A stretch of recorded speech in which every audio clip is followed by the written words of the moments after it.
प्यारे बच्चों, आज हम कक्षा 10th NCERT की एक्सरसाइज 5.2 करेंगे। 5.2 में क्वेश्चन नंबर 2 है। एक एपी दे रखी है बेटे, एपी 10, 7, 4 डैश डैश का 30वां पद ज्ञात कीजिए। सबसे इम्पोर्टेंट बात ये है, अगर समांतर श्रेणी का कोई भी क्वेश्चन हमारे पास आता है तो सबसे पहले हमें प्रथम पद और सार्व अंतर का पता होना बहुत ज़रूरी है। अगर एपी गिवन दी हुई है, दे रखी है कोई भी एपी, तो उसमें सबसे पहला काम हमारा ये होना चाहिए कि हमें प्रथम पद का पता हो और सार्व अंतर का पता हो। अब इसमें हल करते हैं तो दी गई एपी जो है, दी गई एपी यानी कि समांतर श्रेणी है 10, 7, 4 डैश डैश डैश। अब सबसे पहले हमने लिखना है यहाँ प्रथम पद क्या है। प्रथम पद जिसको हम ए से रिप्रेजेंट करते हैं, मैंने बताया भी था आपको, A1 और ए यानी कि ए की बात है प्रथम पद जो होगा। और जब एपी हमें दे रखी है तो प्रथम पद जो पहले लिखा होता है वही प्रथम पद होता है, A10 है। और सार्व अंतर भी हमें पता चल जाएगा इसमें, जिसको डी से रिप्रेजेंट करते हैं, स्मॉल डी से। वो दूसरे पद में से पहला पद घटा दो, जो भी आएगा वो। अब ये ध्यान रखो बेटे ने साइन का, यहाँ 7 में से 10 घटा है तो यहाँ पर माइनस का 3 बचेगा, न कि प्लस का 3। और हमने सब्ट्रैक्ट करना क्योंकि दी गई एपी है। जब इसने कह ही दिया कि ये एपी है तो ये ज़रूरी नहीं कि हम हर एक को घटा के देखें, बस दूसरे में से पहला घटा दो, जो आएगा वही सार्व अंतर होगा। तो यहाँ पर ए का भी पता है, डी का भी पता है। जब हमें ए का और डी का पता चल जाए, फिर जो भी निकालना है वो आराम से निकाल सकते हैं। अब हमें निकालना है यहाँ पर 30वां पद।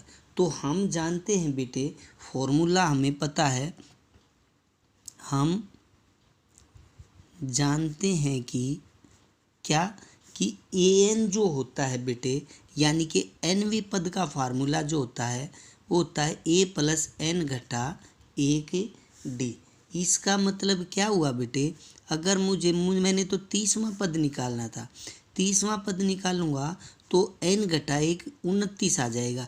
n है तो उसमें से एक घट के है जो d से मल्टीप्लाई हो रखा है, तो 30 का मतलब यहाँ 29 d आ जाएगा। अब a और d हमें पता है, वैल्यू रख देंगे और हमारे पास एग्जैक्ट आंसर आ जाएगा। a की जगह हम रखेंगे बेटे यहाँ 10 + 29 और d हमारे पास है -3। अब 10 प्लस को माइनस से मल्टीप्लाई करेंगे बेटे तो माइनस आएगा, और 29 गुणा में 3 होता है 87। तो 10 में से 87 घटेगा बेटे तो -77 बचेगा, क्योंकि माइनस वाली टर्म बड़ी है। तो 87 में से 10 गया 77, लेकिन माइनस का साइन आ जाएगा। इस प्रकार हम ये क्वेश्चन कंप्लीट हमारा यहाँ होता है फर्स्ट पार्ट सेकंड का। अब बेटे हमारे पास सेकंड क्वेश्चन का सेकंड पार्ट है। ये एपी दे रखी है, एपी का 11वां पद हमें ज्ञात करना है। दी गई एपी है अब हमारे पास, अब हम हल करेंगे तो दी गई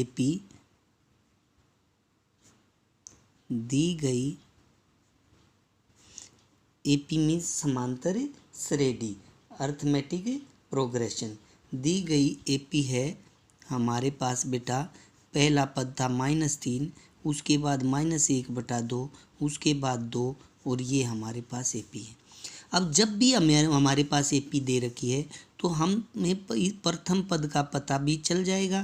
प्रथम पद जो है यहाँ पर क्या है, प्रथम पद बेटा जिसको स्मॉल a से रिप्रेजेंट करते हैं वो है -3।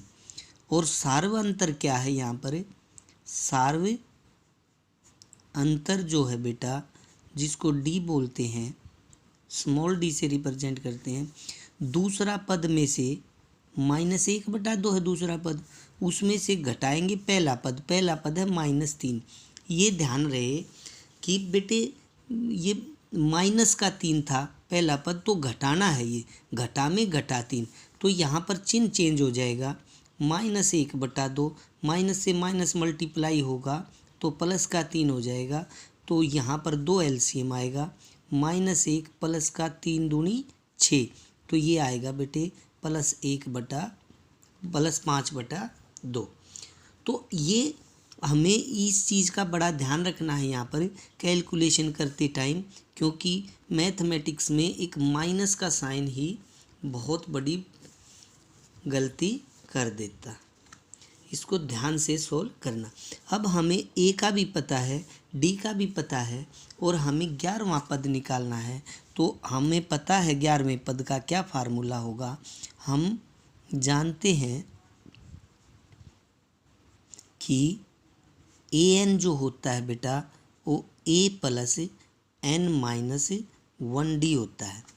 तो यहाँ से हम 11वां पद आसानी से निकाल सकते हैं। तो 11वां पद जो निकलेगा वो क्या होगा, a प्लस 11 है तो कितना d आएगा, 11 माइनस 1 यानी कि 10D, क्योंकि n है तो n माइनस 1, 11 है तो 11 माइनस 1 यानी कि 10D। अब a और d की वैल्यू हम रखते हैं, a की जगह हम -3 रखेंगे, प्लस 10 इंटू d की जगह हम 5/2 रखेंगे, तो ये -3 आएगा बेटे, प्लस 2 पंजे 10 काटेंगे तो 5 गुणा में 5 यानी कि 25 हो जाएगा। 25 प्लस का और 3 माइनस का, तो प्लस का 22 जो आएगा ये हमारा आंसर होगा। इस प्रकार हमारा ये क्वेश्चन यहाँ समाप्त होता है, सेकंड क्वेश्चन।